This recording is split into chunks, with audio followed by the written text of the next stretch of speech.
Mark, why don't you give us a recap of the issue?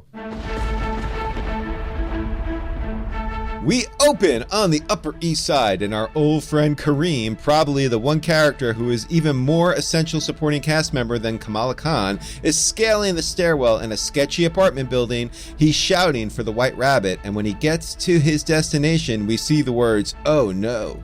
Turn the page, and White Rabbit is a vampire. Think not sexy thoughts, think not sexy thoughts, think not sexy thoughts, think not sexy thoughts. Then we flash over to a Spider-Man inner monologue. New York is under attack, and it's vampires, if you haven't guessed. The good guys are waiting for the sun to come up, but apparently that was supposed to happen hours ago and hasn't. Don't believe me? Read Blood Hunt #1 on sale now.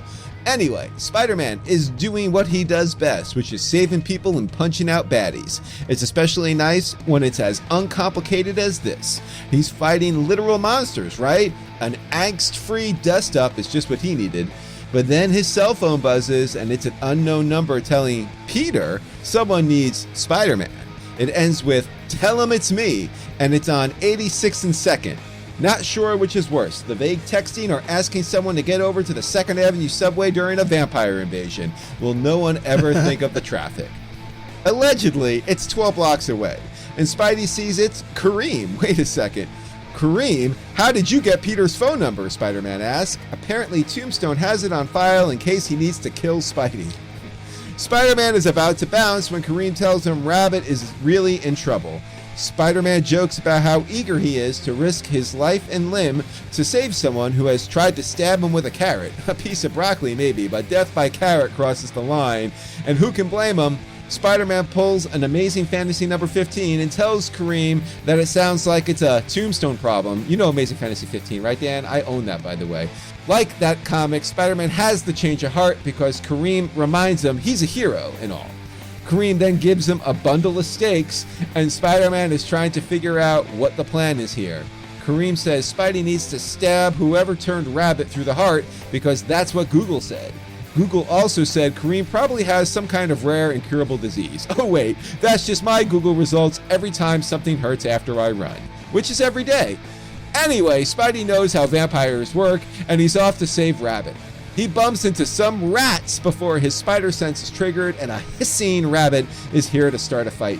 She wants some radioactive spider blood, and Kareem is able to scoop her up in a shopping cart and lock her in a storage closet temporarily.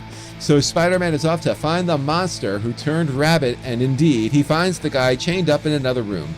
The guy tells Spider-Man he chained himself up, and when he sees the stake, tells Spidey to do it and put him out of his misery. Spider-Man wants to know what's going on, and the guy talks about working at a bodega when a customer bit him and turned him into a blood-sucking beast. Then he bit Rabbit, who he recognized as the woman who comes by and takes half his money.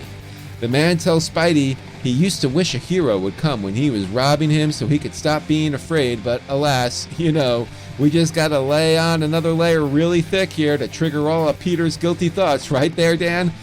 So Spidey is ready to spare the guy and find him some help, even telling him that he is safe only for Kareem to surprisingly show up and metaphorically stake the reader through the heart by staking the guy through the heart and turning him into dust.